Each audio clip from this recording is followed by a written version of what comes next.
Roland, vous parlez de grimpante. On y va. Oh, mais j'en connais une.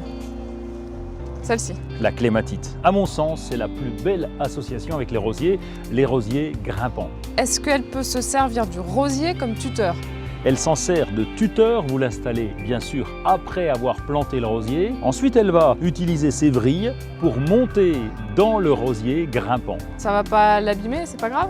Non du tout, et l'avantage c'est que si vous faites un bon choix, vous allez avoir des fleurs en décalage avec la floraison des rosiers. Et ça va pas l'étouffer mon rosier?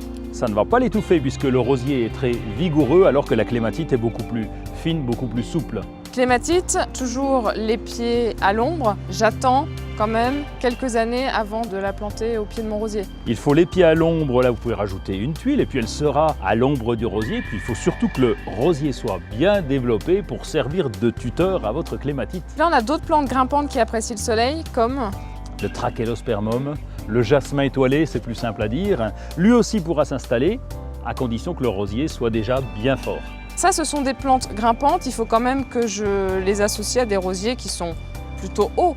Déjà développé, c'est un peu le principe du tuteur. Il faut un tuteur assez haut pour que les clématites puissent grimper après. Il faut donc déjà un rosier bien développé.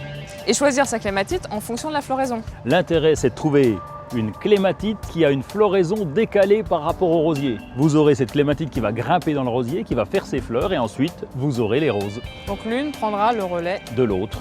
Vous allez m'apprendre à planter un rosier en pleine terre, dans les règles de l'art? Moi ? Eh ben, on y va.